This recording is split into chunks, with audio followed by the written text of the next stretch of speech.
Sir, एक कहावत है कि जान है तो जहान है, हेल्थ इज़ वेल्थ। सर, जे जीवन तभी है जे किसी के पास सेहत होती है।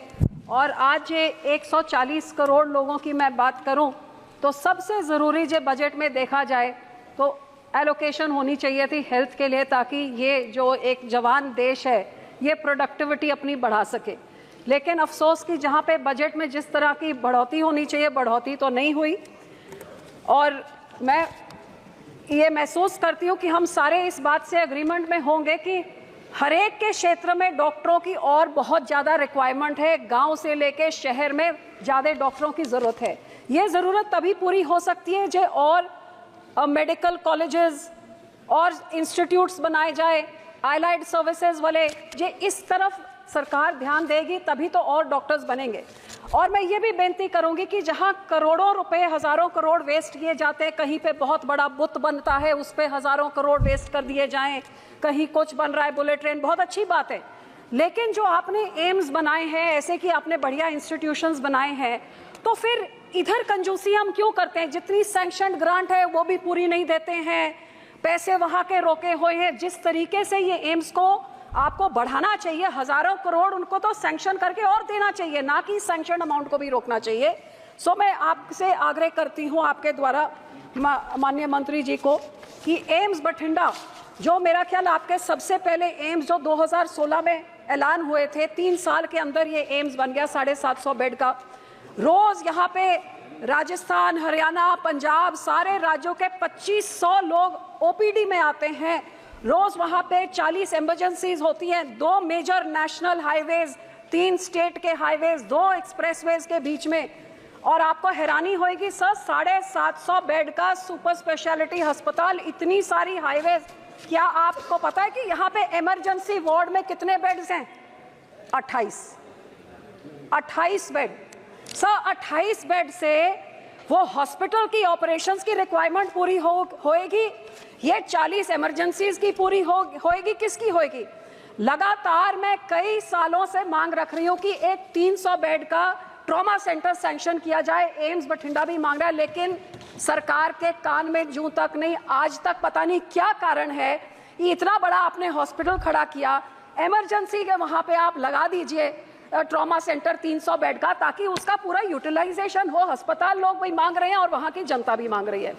दूसरा सर, जो छोटे छोटे पेंडिंग ड्यूज हैं, चाहे वो डीपीआर कॉस्ट में, नॉन डीपीआर, 1-1, 2-2 करोड़ क्यों आप रोक के रखते हैं? वो दे दीजिए। सर, आपको हैरानी होगी कि यहाँ पे मैन पावर भी अभी पूरा नहीं दिया है। ऑथराइज फैकल्टी में 150 से ज़्यादा पेंडिंग है। नॉन ऑथराइज नॉन फैकल्टी में उसमें तकरीबन 1000 के तरफ पेंडिंग है। और सर, सबसे ज़रूरी, इतना बड़ा इंफ्रास्ट्रक्चर, मशीनरी पेंडिंग नहीं होनी चाहिए। मेरा क्षेत्र एक ऐसा है जहाँ इतना ज़्यादा कैंसर है कि मेरे यहाँ जब मैं एमपी बनी थी, एक कैंसर ट्रेन जाती थी, सिर्फ कैंसर पेशेंट से पंजाब से लेके उनको बीकानेर जाती थी। हमारी सरकार आई, हमारे कैंसर के अस्पताल वगैरह बनाए, चलो वहाँ पे इलाज शुरू हो गया। लेकिन इस बड़े सारे एम्स में सब पेट स्कैन की मशीन आज तक नहीं दी है। अब इतना ज़्यादा कैंसर की एक कैंसर की ट्रेन वहाँ से जाए, लगातार कितनी चिट्ठियाँ लिखी है, मांग रखी है, कम से कम पेट स्कैन की मशीनरी तो दे दीजिए। 7% कैंसर के केसेस हमारे पंजाब में हर साल बढ़ रहे हैं।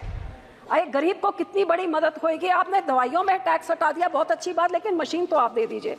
और इसमें सबसे ज़्यादा पीड़ित औरतों, जिनका ब्रेस्ट और सर्वाइकल कैंसर सबसे ज़्यादा है, तकरीबन 23,000 डेथ्स हर साल होती हैं।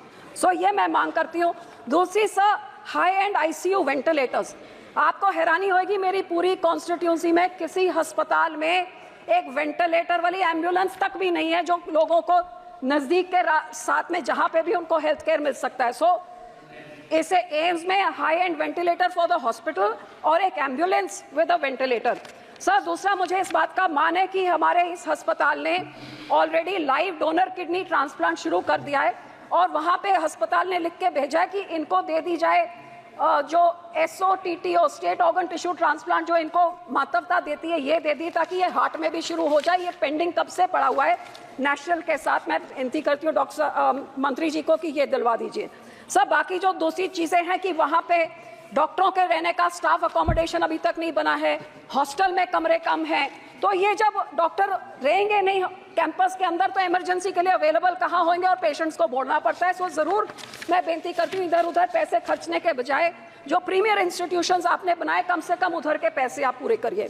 सर दूसरी मैं ये मांग करूंगी कि पंजाब की स्टेट की सरकार अपनी आम आदमी की सियासत चमकाने के लिए और सेंटर की जो टसल रीब्रांडिंग, हमारे नेशनल हेल्थ मिशन में करोड़ों रुपए आज बता रहे थे मंत्री जी भी कि कितने रुपए रोक दिए गए, क्योंकि आयुष्मान भारत का भी जो स्टेट का हिस्सा होता है वो हमारी स्टेट की सरकार ने नहीं भरा, तो लोग इसके लाभ से वंचित हो रहे हैं। और इसी तरह से इनकी ब्रांडिंग की टसल में ये कहते हैं कि इसकी ब्रांडिंग पीएम जो भी योजना होनी चाहिए वो कहते हैं हम मोहल्ला क्लिनिक नाम देंगे।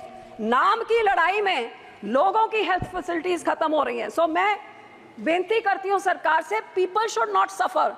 और मैं ये आम आदमी सरकार ने सर जो अपनी सियासत चमकाने के लिए पीआर एक्सरसाइज मोहल्ला क्लिनिक इन्होंने शुरू किए, जहां पे सारे हेल्थ इंफ्रास्ट्रक्चर के डॉक्टर्स को लेके बैठा दिया और ब्लड टेस्ट होते हैं और उनको एक टेस्ट के लिए उनको 50 रुपए मिलते हैं डॉक्टर को। तो आप उनके टेस्ट देखेंगे आपको लगेगा सारा पंजाबी बीमार पड़ा है, क्योंकि एक इतना बड़ा करप्शन का ये केंद्र बन गया है। सो सर मेरी बेनती ये है कि ऐसे पैसे आप ना रोकिए जिससे लोगों का नुकसान होता है और ये पैसे पंजाब को दिया जाए, क्योंकि ये इनकी लड़ाई में लोगों को सफर नहीं करना चाहिए।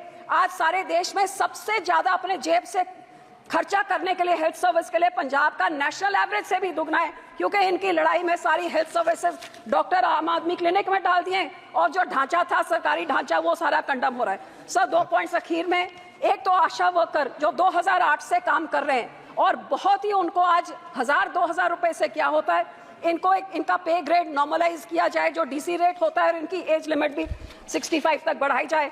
सर सरकार के मैनिफेस्टो में कहा था कि ये हर एक डिस्ट्रिक्ट में एक मेडिकल कॉलेज खोलेंगे, लेकिन बजट में तो इसका कोई प्रावधान नहीं रखा। जिस तरह इस सरकार ने यह भी कहा था कोविड के बाद कि हर एक डिस्ट्रिक्ट में मेडिकल कॉलेज बनेगा, लेकिन कोविड हुए तो 4-5 साल हो गए, हमारे पंजाब में एक भी नहीं। सर मैं बेनती करती हूँ कि हमारे एम्स का एक सेंटर मानसा जो मेरे जिले में है उधर खोला जाए। फिरोजपुर में जो पीजीआई सैटेलाइट सेंटर 2013 में सैंक्शन हुआ था, 2 बार ही उसका नींव पत्थर रख दिया गया है, लेकिन 10 साल बाद आज तक बिल्डिंग भी नहीं खड़ी हुई है। सो मैं सरकार से यह भी बेनती करती हूँ कि वो जो आपने सैंक्शन किया कम से कम उन प्रोजेक्ट्स को कंप्लीट करिए, जो आप लोगों की हेल्थ की तरफ आप सुगिर्द हैं। और सर इसी तरह एक मेडिकल इंश्योरेंस और लाइफ इंश्योरेंस जो छोटे शॉपकीपर दुकानदार होते हैं, छोटे बिजनेस वाले जो जीएसटी में कंट्रीब्यूट करते हैं, उनके लिए कोई ऐसे की इंश्योरेंस स्कीम लेके आए, क्योंकि एक बीमारी आती है सारी उनकी कमाई तबाह हो जाती है। सो मैं आपके तरफ से ये भी मैं उनको बेनती करती हूँ और ये जरूर कि एम्स बठिंडा के सारा कुछ उनका सैंक्शन ड्यू है और सबसे पहले ट्रॉमा सेंटर जरूर 7 साल से मैं मांगी जा रही हूँ, मैं उम्मीद करते हैं जल्दी करें। Thank you.